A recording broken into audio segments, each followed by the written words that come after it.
नमस्कार दोस्तों, पीसीएस गुरुजी में आपका स्वागत है। दोस्तों, एक बहुत ही इंपॉर्टेंट न्यूज़ आई है और उस न्यूज़ का इम्पैक्ट आपके जो भविष्य में होने वाले 5-6 महीने में जो भी एग्ज़ाम्स होंगे, उस पे बहुत ज़्यादा पड़ने वाला है। यानी कि या तो यूपी पीसीएस प्री या यूपी पीसीएस मेंस में आपको आज की जो खबर है, इससे संबंधित कुछ ना कुछ सवाल आपको देखने को मिल जाएगा। खबर ये है कि जो मालदीव हैं, मालदीव के राष्ट्रपति मोहम्मद मोज़ू साहब जो हैं, वो उन्होंने इंडिया को विज़िट किया है। जी हाँ, सही पहचाना। ये वही मोहम्मद मौजू हैं जिन्होंने कभी इंडिया आउट के नारे लगवाए थे अपने देश में। अभी कुछ दिनों पहले जब इलेक्शन हुआ था, पिछले साल इलेक्शन हुआ था, तो इन्होंने कैंपेन किया था इंडिया आउट का। इंडिया आउट का मतलब क्या है कि इंडिया की वहां पे थोड़ा सा मिलिट्री वहां पर है। मिलिट्री क्या, इंडिया ने कुछ जहाज दिए थे मालदीव को कि उनके रक्षा के लिए, उनके टूरिज्म को प्रोटेक्ट करने के लिए, क्योंकि वहां पर कुछ सालों पहले मिलिट्री कू हो चुकी थी, उसका अटेम्प्ट हुआ था। तो उसके लिए जब मालदीव ने थोड़ा सा रिक्वेस्ट किया था, तो इंडिया ने कुछ जहाज दिए थे, डोनियर वगैरह जहाज दिए थे। तो उसकी मरम्मत को, उसकी देख रेख, उसकी ट्रेनिंग के लिए जो है, वहाँ इंडिया के कुछ कर्मचारी, लगभग 70-80 कर्मचारी जो हैं, वो मालदीव में रहते थे। अब इस बात का जो है फायदा, इस बात का मुद्दा जो उठाकर मोहम्मद मुजी साहब ने इलेक्शन कैंपेन करते हैं और एंटी इंडिया सेंटिमेंट्स को बढ़ावा देते हैं और इलेक्शन जीत जाते हैं। अब इनकी बैकिंग कौन कर रहा है? इनकी बैकिंग कर रहे हैं चाइना। उनको लगा कि चाइना को हम खुश करेंगे, इंडिया को भगाएंगे और चाइना को हम वो सपोर्ट करेंगे। चाइना से जो सब कुछ हमें हेल्प मिल जाएगी, जिससे कि हमें कोई दिक्कत नहीं होने वाली है। अब इलेक्शन तो जीत गए। जीतने के बाद चाइना भी चले गए। चाइना गए, लेकिन चाइना ने अंगूठा दिखा दिया, ठेंगा दिखा दिया। कुछ मिला नहीं चाइना से उनको। जितनी उम्मीद कर रहे थे चाइना ने, उतना कुछ देने में। चाइना वाले जो लोग हैं वो फ्री में कुछ नहीं देते। लोगों की हेल्प करना उनका स्वभाव नहीं है। वो गिव एंड टेक पे बिलीव करते हैं कि अगर पैसा देंगे तो बदले में आपसे क्या मिलेगा, इस बात पे बिलीव करते हैं। तो भाई मौजूद साहब के पास तो कुछ है ही नहीं, ठीक है। तो अब जब चाइना से कुछ नहीं मिला, ठेंगा मिल गया, तो इंडिया की याद आई और इंडिया आकर वो मोदी जी से मिलते हैं और कुछ लगभग 5 पैक्ट्स को उन्होंने साइन किया है, जो कि एग्जाम के लिए इंपॉर्टेंट है, यूपी पीसीएस मेंस के लिए इंपॉर्टेंट है। बीच में कुछ फैक्ट्स आएंगे जो प्री के लिए इंपॉर्टेंट होंगे, वो मैंने बता दूंगा कौन से इंपॉर्टेंट है, और जो मेंस के लिए इंपॉर्टेंट है वो सब भी हम डिस्कस कर लेंगे। तो यहाँ पे देख सकते हैं मोहम्मद मौजू साहब इधर हैं और हमारे मोदी जी इधर है, दोनों डिस्कस कर रहे हैं। तो आगे बढ़ते हैं। पहले आपको थोड़ा सा और मैं ब्रीफिंग दे देता हूँ कि भाई ये तो मोहम्मद मौजूद जी की बात हो गई। कुछ दिनों पहले हमारे मोदी जी अपने ही देश में लक्षद्वीप में घूम रहे थे। भाई आप छुट्टियां मना रहे थे, कोई दिक्कत नहीं है, अपना देश है लक्षद्वीप। और ट्विटर के माध्यम से कोशिश कर रहे थे कि लक्षद्वीप के टूरिज्म को बढ़ावा दिया जाए। तो आप देख रहे हैं फोटो में आराम से भाई, अब जब मोदी जी जहां जाएंगे वहां पर तो न्यूज कवरेज हो जाती है। और मोदी चाहते थे कि लक्षद्वीप को टूरिज्म में आगे बढ़ावा दिया जाए। और क्योंकि जो टूरिज्म के जो आप देखिए बीचेस, देखिए कितने खूबसूरत बीच है। तो इस तरह से मालदीव बहुत सक्सेसफुल एक टूरिस्ट प्लेस है। मोदी चाहते थे कि इस तरह से टूरिज्म को बढ़ावा जो है आपका लक्षद्वीप में भी होना चाहिए। अब ये बात मालदीव के कुछ लोगों को पसंद नहीं आई। ये तीन आप देखते हैं, ये मोहम्मद मौजू की कैबिनेट के मिनिस्टर्स हैं। ये 3 मिनिस्टर्स हैं और इन्होंने बहुत अनाप शनाप लिखा। भाई मोदी जी ने कुछ नहीं कहा। मोदी जी ने अपने ट्विटर हैंडल पर अपनी फोटो पोस्ट कर दी, ऐसे होती है, ठीक है, कि भाई मैं लक्षद्वीप में हूं। यहाँ पर लक्षद्वीप अपने देश का हिस्सा है। इन तीनों को पता नहीं क्या होगा। इन्होंने इन्होंने बहुत ही कहते मन में शायद कोई बहुत ही नफरत पाले बैठे हुए थे कि वो ट्विटर पर उगलना शुरू कर दिया।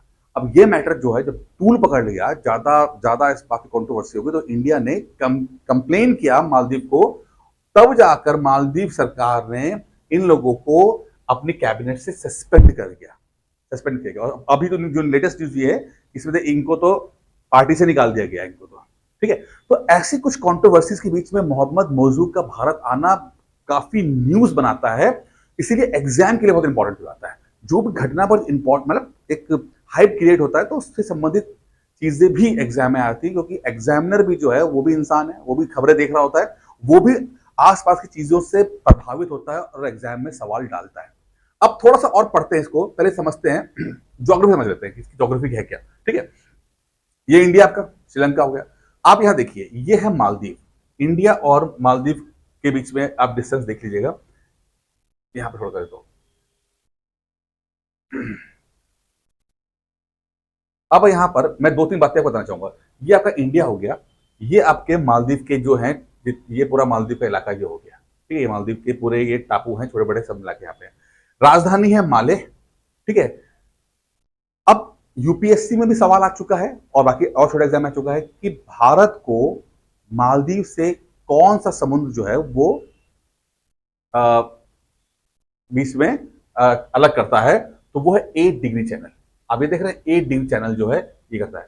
तो इंडिया कौन है? लक्षद्वीप। इंडिया लक्षद्वीप है यहाँ पे, ठीक है। और ये मालदीव है। तो 8 डिग्री चैनल जो है भारत को मालदीव से अलग करता है। ये इंपॉर्टेंट है, ये प्री ओरिएंटेड क्वेश्चन है, इसको आप नोट डाउन कर लीजिएगा। ज्योग्राफी में आपकी किताबों में होगा ये, ठीक है। और वहीं बगल में है 9 डिग्री चैनल जो उसके ऊपर है। अब डिग्री का मतलब क्या है? ये आपका लैटिट्यूड है। देखिए ये यहाँ पर आपका इक्वेटर हो जाता है, नहीं आता, ये 0 डिग्री इक्वेटर है।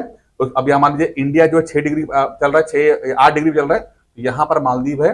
तो जो ये 1 डिग्री 2 डिग्री 3 डिग्री है ना, ये इस हिसाब से जो है 8 डिग्री चैनल है यहाँ पर, ठीक है। तो 8 डिग्री चैनल इंडिया को मालदीव से करता है। 9 डिग्री चैनल में आपका मिनिकॉय और लक्षद्वीप के बीच में डिवीजन यहाँ पर आता है, ठीक है। अच्छा, अब आगे बढ़ते हैं। यहाँ पर कुछ की पॉइंट देखते हैं कि 6 अक्टूबर को 2024 को मालदीव के प्रेसिडेंट मोहम्मद मौजू ने इंडिया में किया, और यहाँ पर आके काफी वो गर्म जोशी से उन्होंने किया और कहा, बोला कि बहुत अच्छा एटमॉस्फेयर है और जितने भी प्रो इंडिया बातें करनी चाहिए तो उन्होंने कई सारी बातें की हैं।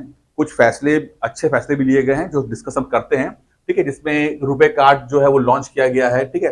बायलैटरल करेंसी स्वैप एग्रीमेंट इस पे बात की गई है। एकता हार्बर प्रोजेक्ट, इस पे काफी काम हुआ, पिछले साल से काम चल रहा है, वो काम हुआ है। तो ये सब चीजें अभी हम एक एक करके पढ़ेंगे इसके अंदर। तो चलिए तो देखते हैं कि मोदी जी ने क्या बोला। मोदी जी, देखिए मोदी जी ने डिस्क्राइब किया कि ऐसा है कि इंडिया जो है वो हमेशा से ही, उन्होंने मालदीव को फर्स्ट रिस्पॉन्डर रहा है। भारत हमेशा से ही मालदीव का फर्स्ट रिस्पॉन्डर का मतलब क्या होता है कि अगर मालदीव को कुछ दिक्कत आई, सबसे पहले इंडिया खड़ा हुआ है। एग्जाम्पल भी दिया कि टाइम ऑफ क्राइसिस, जब कोविड आया सबसे ज्यादा भारत ने हेल्प पहुंचाई वहां मालदीव। मालदीव की इकोनॉमी बहुत छोटी है, तो ज्यादा पॉपुलेशन भी नहीं है, ठीक है। रिसोर्सेज ज्यादा है नहीं, सिर्फ सब कुछ टूरिज्म पे चलता है। अब टूरिज्म बिल्कुल क्लैप्स हो गया, कुछ भी एक्टिविटी नहीं हो रही है। तो इंडिया ने उस समय हेल्प की जाके। एक वक्त पे पानी, ड्रिंकिंग वाटर की बहुत दिक्कत आ गई थी, तो इंडिया ने वहां पानी जो है, क्योंकि समुद्र के किनारे हैं, समुद्र में पानी तो है लेकिन पीने लायक होता नहीं है, तो इंडिया ने अपना जो है जहाज भर भर के पानी भेजे मालदीव के। तो फर्स्ट रिस्पॉन्डर रहे, ऐसा मोदी जी कहते हैं। और ये दोस्ती जो है भारत की और इंडिया की, मालदीव की, वो एज ओल्ड, मतलब बहुत पुरानी गहरी दोस्ती रही है। बहुत क्लोज नेबर्स रहे, फ्रेंडली नेबर्स रहे, ऐसा मोदी जी ने जो मीटिंग हुई इसमें डिस्क्राइब किया, ठीक है। अच्छा, इंडिया की जो पॉलिसी रही है, अब यहां देखिए, इंडिया नेबरहुड फर्स्ट पॉलिसी की जो नेबर्स हैं उनको पहले तवज्जो देना, उनको पहले हम जो है इंपॉर्टेंस देंगे अपने हर एक्टिविटी के अंदर। अब यहां पर जब हम मेंस जब आंसर लिखते हो ना, तो ये पॉलिसीज आपको बहुत इंपॉर्टेंट हो जाती है कि मोदी जो है वो कह रहे हैं कि हमारी भारत की जो स्ट्रेटजी है, ये पॉलिसी है, वो है कि अपने जो नेबर्स हैं उनके साथ अच्छे संबंध रखना चाहिए। क्योंकि हम चाहे कुछ कर ले, हम अपने नेबर्स चेंज नहीं कर सकते, ठीक है। हम हमेशा उनके साथ अगर लड़ाई की स्थिति में या किसी जैसा कहते किसी एक नेगेटिव फीलिंग के साथ रहेंगे, तो इसका नुकसान हमें होगा, खासकर तब जब आप एक बड़ी इकोनॉमी बनने जा रहे हो, सुपर पावर बनने की कोशिश कर रहे हो, तो आप चाहते हो कि आपके आसपास का माहौल सही रहे, ठीक है। इकोनॉमिक एक्टिविटी रहे, चीजें एक दूसरे को हेल्प होता रहे। तो भारत जो है अपनी नेबरहुड फर्स्ट पॉलिसीज पर ज्यादा फोकस करता है, साथ में सागर यानी कि security and growth for all in region, ये जो विजन है। अब ये इंपॉर्टेंट, अब ये चाहे सवाल आएगा इंडिया नेबरहुड फर्स्ट पॉलिसी पे आ जाए, चाहे सागर पॉलिसी पे आ जाए। सागर का मतलब क्या है? Security and growth for all in the region. इसके ऊपर जो सवाल बन सकता है कि ये भी पॉलिसी है कि जो हमारे आसपास की जो कंट्रीज है, जो भी आपका इस रीजन में है, इंडियन ओशन रीजन के अंदर है, उन सबकी सिक्योरिटी पे ध्यान दिया जाए और साथ में ग्रोथ पे दिया जाए कि साथ में मिलकर कैसे काम किया जाए। इंडिया इसके ऊपर काफी ज्यादा काम कर रहा है, ठीक है। अच्छा, अब यहां पर देखिए बड़ी इंटरेस्टिंग चीज हुई। अब यहां पे कुछ फैक्ट्स आते हैं जो कि आपको अपने आंसर्स में लिखना होता है और समझना होता है कैसे इसमें इंक्लूड करते हैं। इंडिया ने सपोर्ट किया 30 बिलियन इंडियन रुपी का, ठीक है, कि आप in the form of Indian rupee में 30 बिलियन का सपोर्ट किया, provide support in the form of 30 billion Indian rupee. इतना पैसा दिया है सपोर्ट के रूप में। साथ में एक चीज और की, क्या किया? In addition 400 million US dollar bilateral currency swap agreement किया, यानी कि 400 मिलियन डॉलर का, अमेरिकन डॉलर का, ये बात रुपी, इंडियन रुपी की बात हो रही है। 30 बिलियन रुपी तो हेल्प किया। साथ में 40 40 400 मिलियन यूएस डॉलर में करेंसी स्वैप होगा, यानी कि मालदीव और हिंदुस्तान दोनों आपस में अपनी अपनी करेंसी के अंदर ट्रेड कर पाएंगे। करेंसी स्वैप एग्रीमेंट यहां पर होता है, ठीक है, which will be instrumental in addressing the foreign exchange issues. अच्छा, यहां पर एक चीज और भी होती है कि अगर मान लो इंडिया के पास कुछ अगर फॉरेन एक्सचेंज जो है समस्या आ रही है, तो वो मालदीव के साथ हेल्प कर सकता है या मालदीव को हेल्प दे सकता है, ठीक है, यहां पर आ गया।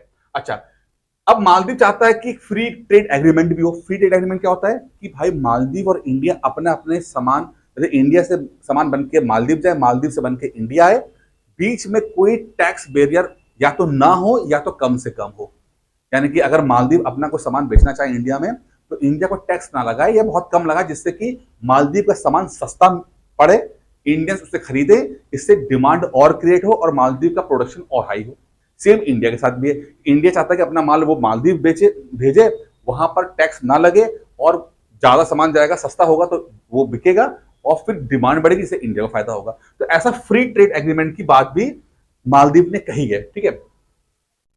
फॉरेन एक्सचेंज रिजर्व है। अच्छा, अब मालदीव की समस्या क्या है? मालदीव की समस्या ये है कि भाई जो मालदीव के जो सुर बदले हैं वो इसलिए बदल गए कि यहां पर आप देखोगे कि मूडी जो कंपनी है, उन्होंने मालदीव का क्रेडिट रेटिंग को डाउनग्रेड कर दिया है। क्या मतलब है?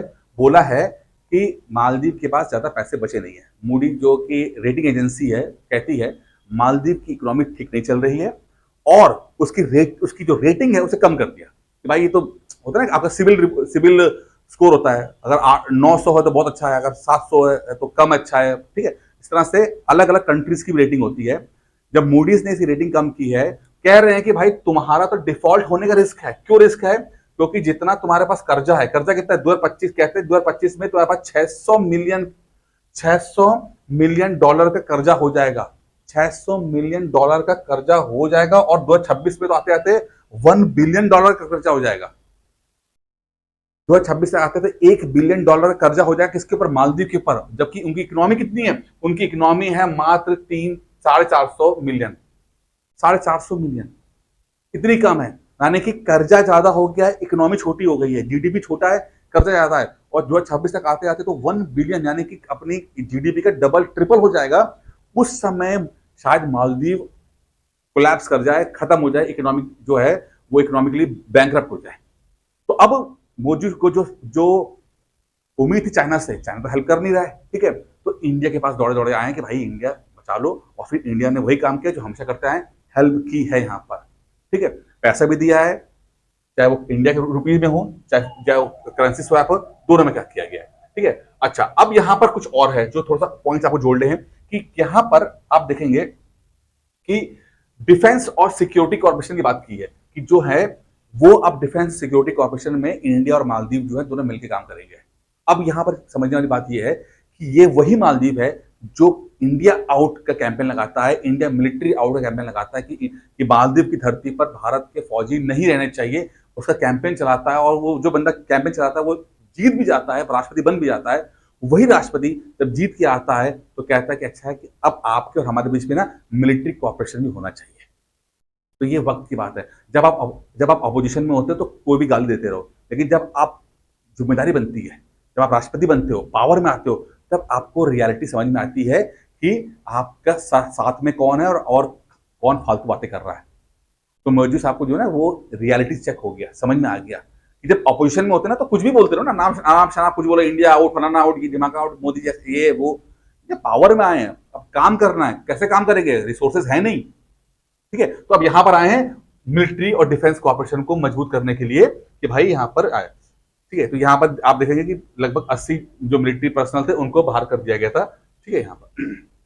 अच्छा, अब मालदीव का जो है इकोनॉमिक जोन काफी बड़ा है। अब क्या है? एक्सक्लूसिव इकोनॉमिक जोन, यानी कि जो मालदीव है उसका समुद्र का जो इलाका है, समुद्र घिरा हुआ है, टापू है पूरा घिरा हुआ, तो वो इकोनॉमिक जोन काफी बड़ा है। यहाँ पर काफी एक्टिविटीज हो सकती हैं। और होती क्या है, यहाँ पर अच्छी एक्टिविटीज तो होती हैं, लेकिन कुछ इलीगल एक्टिविटीज भी होती हैं जिसको हैंडल करना, जिसको टैकल करना मालदीव के लिए मुश्किल होता जा रहा है। क्या मुश्किल हो रहा है कि यहाँ पायरेसी बहुत ज्यादा आ रही है, चीजों की पायरेसी हो गई, ठीक है। आईयूयू, इलीगल अनरिपोर्टेड अनरेगुलेटेड फिशिंग हो रही है कि भाई मालदीव के जो समुद्र है, जो इसका अलॉटेड समुद्र है, उसके जगह पर मालदीव के मछुआरे न जाकर दूसरे देश के मछुआरे आकर वहां पे काम कर रहे हैं, दूसरी कंपनियां आकर काम कर रही हैं। तो भाई जो अलॉट किया गया समुद्र का इलाका मालदीव की जनता के लिए, वो मालदीव की हेल्प ना करके दूसरे, तो इलीगल, अनरिस्पॉन्डेड एंड अनरेगुलेटेड। तो ये अब मालदीव के पास रिसोर्सेज नहीं है, ऐसी कोई शिप नहीं है जो उनको, जो इन जो पायरेट्स आए उनको हैंडल कर सके, कंपनीज के जहाजों को वो रोक सके, नेवी उतनी मजबूत है नहीं। तो यहां पर इंडिया की हेल्प चाह रहे हैं कि भाई जो मैरीटाइम चैलेंजेस हैं उसको, ड्रग स्मगलिंग वहां पे हो रही है, वह टेररिज्म वहां फैला हुआ है, ठीक है। तो वहां पर चीजें बहुत कॉम्प्लिकेटेड है, ठीक है। लगातार फंडामेंटलिज्म वहां पर पैर पसार चुका है। मोहम्मद मौजू का जीतना इंडिया आउट कैंपेन के लिए, जो कैंपेन से जीतना, वो शो करता है कि एंटी इंडिया सेंटिमेंट्स कितने स्ट्रांग हैं मालदीव के अंदर, ठीक है। किस तरह से पाकिस्तान ने, किस तरह से वहां पर, क्योंकि इस्लामिक कंट्री मालदीव है, तो एक तरह का वो इस्लाम का उन्होंने संबंध बनाकर इंडिया के खिलाफ जो है कैंपेन शुरू कर दिया, और उसमें काफी हद तक मैं कहूंगा कि आईएसआई को हेल्प मिल गई, सफलता मिल गई है, और मोहम्मद मौजू उसका रिजल्ट है। अब ये अलग बात है कि जब जिता दिया उसके बाद अब कोई पूछने वाला नहीं है कि भाई अब भूखे मर रहे हैं तो क्या करें, पाकिस्तान खुद ही भूखा मर रहा है तो वो मालदीव क्या बचाएगा, ठीक है। क्योंकि ये वही पाकिस्तान है जो अभी बांग्लादेश के अंदर तख्ता पलट हुआ, तो वो बांग्लादेश की भी हेल्प करने जा रहा था। अरे खुद के तुम्हारे लाले पड़े हुए यार, खाना को मिल नहीं रहे, $7 बिलियन तुमने लोन लिया है तुमने, और वो कह रहा है कि हम जाके बांग्लादेश में इन्वेस्ट करेंगे। मतलब कोई बात हुई? ठीक, चलिए है, ठीक है। अच्छा, अब वो जो मालदीव है वो एक ट्रस्टेड एंड डिपेंडेबल पार्टनर ढूंढने की कोशिश कर रहे हैं कि हाँ मिलकर कुछ साथ में काम करें और कोऑपरेटिव मेजर्स को करें ढंग से। अच्छा, अब यहां पर एक बात समझते हैं, जो आपके प्री का एग्जाम आएगा, कि इंडिया ने एक एकता हार्बर प्रोजेक्ट को जो है इनॉग्रेट किया था 2023 में। इंडिया ने, राजनाथ सिंह जी ने पिछले साल एकता, एक हार्बर प्रोजेक्ट है, एकता हार्बर प्रोजेक्ट है, इसका इनॉग्रेशन किया है, जिससे कि दोनों देशों के बीच संबंध और मजबूत करने की कोशिश की गई है। तो याद रखिएगा, एकता हार्बर प्रोजेक्ट जो है वो मालदीव से संबंधित है, ठीक है। ये प्री वाले फैक्चुअल सवालों के एग्जाम में आते हैं, इस तरह से आते हैं, ठीक है। अच्छा, अब यहां पर अब मालदीव कहता है कि हमें कुछ और भी दीजिए। क्या दीजिए? कुछ लिस्ट दी उन्होंने, थोड़ा देखते क्या क्या उन्होंने बात बोली है। पहला बोला है कि हमें रडार सिस्टम दीजिए। हमें पहले ही पता है कि वहां टेररिज्म फैल गया, वहां पर आपका जो है इलीगल फिशिंग हो रही है, वहां पर पायरेसी हो रही है। अब उनको काउंटर करने के लिए आपका रडार सिस्टम होना चाहिए। तो कह रहे हैं हमें रडार सिस्टम अच्छे सिस्टम दीजिए, ठीक है। हाइड्रोग्राफिक मैटर्स के ऊपर हमें उन्होंने कहा कि हमारी कैपेसिटी बिल्डिंग कीजिए, हमें मजबूत कीजिए, हमें ट्रेन कीजिए, हमें हमें मैन पावर दीजिए, हमें वहां पे इक्विपमेंट्स दीजिए, जैसे कि हमारा हाइड्रोग्राफिक मैटर्स के ऊपर हम अपना ज्यादा काम कर सके। डिजास्टर मैनेजमेंट में अंदर, ठीक है, जो रिस्क मिटिगेशन है उसको कर सके, यानी कि अगर डिजास्टर हो रहा है, तूफान आ रहा है, ठीक है, चक्रवात, साइक्लोन आ गया, सुनामी आ रही है, सुनामी तो कभी नहीं आई लेकिन साइक्लोन लगातार आते रहते हैं, ठीक है, उन, या अर्थक्वेक आ गया, तो उन सब चीजों को हैंडल करने के लिए एक ज्यादा, एक बेहतर, मतलब ऐसा कॉपरेशन किया है जिससे कि जो इंडिया की ट्रेनिंग है, जो इंडिया के इक्विपमेंट्स हैं, उसका फायदा मालदीव उठा सके, ठीक है। एसओपीज तैयार करेंगे कि भाई एक सिस्टमेटिक ऑपरेशन होना चाहिए यहाँ पे, ठीक। अच्छा, फिर वो कहते हैं कि जो इंफॉर्मेशन शेयरिंग है उस पर काम किया जाए, infrastructure, training, sharing of best practice, ये सब किया जाए इसके अंदर। चलिए, फिर यहाँ पर state of the art Maldivian ministry of, जो है state of the art Maldivian ministry of defence MoD building बना रही है माले में। ये इसका इनॉग्रेशन जो है अभी हाल फिलहाल में होने वाला है। इंडिया ने इसे बना के और उसमें मॉडर्न इंफ्रास्ट्रक्चर कैपेसिटी बनी हुई है, यानी कि बिल्डिंग जो बन रही है बिल्कुल A1 state of the art, यानी कि बिल्कुल बढ़िया तरीके से बना के दिया गया है इसको, ठीक है।